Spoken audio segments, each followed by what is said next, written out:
بسم اللہ الرحمن الرحیم۔ کلاس 10 اسلامیات لازمی سورۃ الاحزاب۔ بچوں، جیسے آپ کو معلوم ہے کہ اس سے پہلے والی تمام کلاسز میں ہم نے بیسک عربک گرامر کو پڑھا تھا، اور وہاں ہم نے آپ کو بار بار یہی بتایا تھا کہ آگے جا کر اس کا استعمال زیادہ ہوگا، جس کی وجہ سے آپ نے اس بیسک گرامر کو پڑھنا ضروری تھا۔ ترجمے کے متعلق چند ایک ضروری باتیں آپ کو بتانا ضروری ہیں۔ ترجمے دو قسم کے ہوتے ہیں، ایک لفظی ترجمہ کہلاتا ہے کہ جب آپ نے ترجمہ پڑھنا شروع کیا تو آپ جو اوپر عربی کا لفظ لکھا گیا ہے آپ اس کے نیچے وہی لفظ لکھتے جا رہے ہیں، یہ کہلاتا ہے لفظی ترجمہ۔ ایک ہوتا ہے بامحاورہ ترجمہ۔ تو بامحاورہ ترجمہ یہ ہوتا ہے کہ جو اوپر پوری آیت مبارکہ لکھی گئی ہے اس پوری آیت مبارکہ کو بامحاورہ کر کے ترجمہ لکھنا۔ ترجمے کے متعلق یہ بات ضروری ہے کہ جب بھی کوئی زبان کسی دوسرے زبان میں کنورٹ ہوتی ہے، یعنی کسی کا ترجمہ کیا جاتا ہے، تو پھر وہ جو نیچے جس زبان میں ترجمہ کیا گیا ہے وہ اپنے اصول و قوانین کو دیکھ کر کیا جاتا ہے، اور جو اوپر زبان موجود ہے یعنی جس کا آپ ترجمہ کر رہے ہیں اس کے اپنے اصول ہوا کرتے ہیں، وہ اپنے ترتیب سے اس کا لکھا گیا ہوتا ہے اس کو۔ تو اگر تو ہے لفظی ترجمہ کسی جگہ پر لکھا ہوا آپ کے سامنے موجود ہے تو پھر تو آپ کو پتہ چلے گا کہ اوپر جو ہم نے لفظ پڑھا اس کے جو نیچے ترجمہ لکھا ہے یہ اسی لفظ کا ہے۔ لیکن اگر آپ بامحاورہ ترجمہ پڑھتے ہیں تو اگر آپ یہ سوچیں کہ جو اوپر لکھا گیا وہی نیچے اس کا ترجمہ ہوگا تو بیٹا ایسا غلط ہے۔ بعض اوقات بعض بچے ایسا ترجمہ یاد کرنے کی کوشش کرتے ہیں جس کا ان کو نقصان ہوتا ہے۔ نقصان اس طرح کہ وہ سمجھتے ہیں کہ جو اوپر لکھا گیا یہ نیچے اسی کا ترجمہ ہے، حالانکہ ایسا نہیں ہوتا۔ میں اپنے لیکچر میں کوشش کروں گا کہ میں آپ کو سب سے پہلے ہر لفظ کا الگ الگ ترجمہ بتاؤں گا، پھر اس کے بعد اس کا بامحاورہ ترجمہ بتاؤں گا، اور پھر تیسرے حصے میں جا کر کتاب میں جو ترجمہ فیڈرل بورڈ کی طرف سے ریکمینڈڈ بک ہے اس میں جو ترجمہ لکھا گیا ہے پھر اس کو بعد میں پڑھوں گا، تاکہ اس طریقے سے جب ہم گزریں گے تو آپ کو ترجمہ آسانی سے اچھے طریقے سے ہر لفظ کا یاد ہو جائے گا۔ ایک بات۔ دوسری بات یہ ہے کہ ہر رکوع کے آخر میں جب ہم رکوع مکمل کریں گے تو ہر رکوع کے آخر میں چند ایک الفاظ دیے گئے ہوتے ہیں، اور وہ ان کے سامنے اس کا ترجمہ بھی لکھا گیا ہوتا ہے، الکلمات و ترکیب کے نیچے دیے گئے ہوتے ہیں۔ وہ اس لیے ہوتے ہیں کہ فیڈرل بورڈ جو پیپر بناتا ہے کلاس 10 کا آبجیکٹیو ٹائپ، اس میں عربک کے 2-3 الفاظ دیے گئے ہوتے ہیں اور آپ نے اس کا نیچے ترجمہ لکھنا ہوتا ہے۔ تو یہاں سے وہ الفاظ لیے جاتے ہیں اور وہاں پھر آپ نے اس کا ترجمہ لکھنا ہوتا ہے۔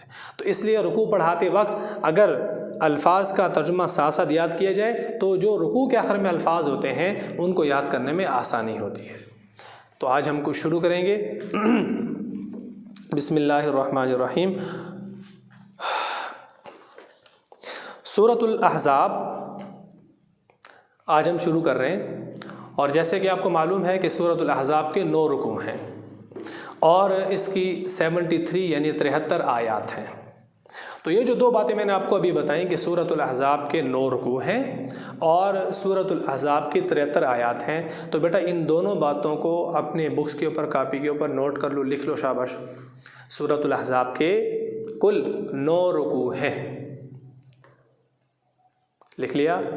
اچھا، سورۃ الاحزاب کی کل 73 آیات ہیں، لکھ لیا؟ اب آپ نے جو لفظ لکھا 9 اور جو آپ نے لکھا 73 ان دونوں کو انڈر لائن کر لیں۔ تو بیٹا یہ پاس پیپر کے 2 MCQs آپ کو میں نے بتا دیے۔ پاس پیپر فیڈرل بورڈ کے 2 MCQs آپ کو بتا دیے۔ پہلا MCQs آپ کو کیا بتایا کہ سورۃ الاحزاب کے 9 رکوع ہیں، اس کو نوٹ کر لیا آپ نے۔ دوسرا، سورۃ الاحزاب کی کل کتنی آیات ہیں؟ تو کل 73 آیات ہیں، دونوں آپ نے نوٹ کر لیا۔ اب میں ترجمہ کرنے کی کوشش کرتا ہوں۔ اعوذ باللہ من الشیطان الرجیم، بسم اللہ الرحمن الرحیم، یا ایہا النبی اتق اللہ ولا تطع الکافرین والمنافقین ان اللہ کان علیما حکیما واتبع ما یوحى الیک من ربک ان اللہ کان بما تعملون خبیرا وتوکل علی اللہ وکفى باللہ وکیلا۔ صدق اللہ العظیم۔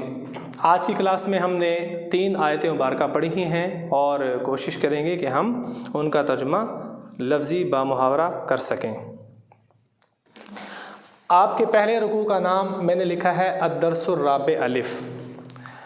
بیٹا آپ کی کورس میں جو بک آپ کو دی گئی ہے اس میں رکوع نمبر 1، رکوع نمبر 2، رکوع نمبر 3 اس طرح نہیں لکھا گیا ہوتا، بلکہ اس کا الگ سے نام ہوتا ہے الدرس الرابع۔ الدرس الرابع کا مطلب ہوتا ہے چوتھا سبق، چوتھا لیسن، اور پھر اس کا پارٹ الف۔ تو جو اس سے اگلا رکوع ہوگا اس کا نام ہمارا ہوگا الدرس الرابع با۔ سمجھ آ گیا بیٹا؟ اس سے اگلا جو رکوع ہوگا اس کا نام ہوگا الدرس الرابع جیم۔ یہ ترتیب سمجھ آ گئی؟ اس ترتیب سے ہمارے پھر 2-3 رکوع جب اس طرح گزر جائیں گے تو پھر اس کا نام، رابع کا مطلب 4 ہوتا ہے، تو اس کا نام ہو جائے گا الدرس الخامس، 5th لیسن۔ سمجھ آ گیا؟ اور اس کے بعد پھر الف با جیم اس کا بھی ہوگا۔ یہ بات بھی سمجھ آ گئی؟ تو اب ہم ترجمہ کرنا شروع کرتے ہیں۔ بسم اللہ الرحمن الرحیم۔ یا ایھا النبی، آپ بیٹا کتابوں میں دیکھیے، یا ایھا النبی اتق اللہ ولا تطع الکافرین والمنافقین۔ یا ایھا النبی، اے پیغمبر صلی اللہ علیہ وسلم، اے نبی صلی اللہ علیہ وسلم، اتقی، آپ ڈریں، اتقی، آپ ڈریں، اللہ، کس سے؟ اللہ تعالیٰ سے۔ تو اتق اللہ، آپ اللہ سے ڈریے۔ یا ایھا النبی، اے پیغمبر صلی اللہ علیہ وسلم، اتق اللہ، آپ اللہ سے ڈریں۔ واو اور، واو اور، لا نہیں، لا نہیں، تطع، تو اطاعت کر، تو فرما برداری کر، تو بات مان، تطع، تو اطاعت کر، تو بات مان، تو کہنا مان، تو فرما برداری کر۔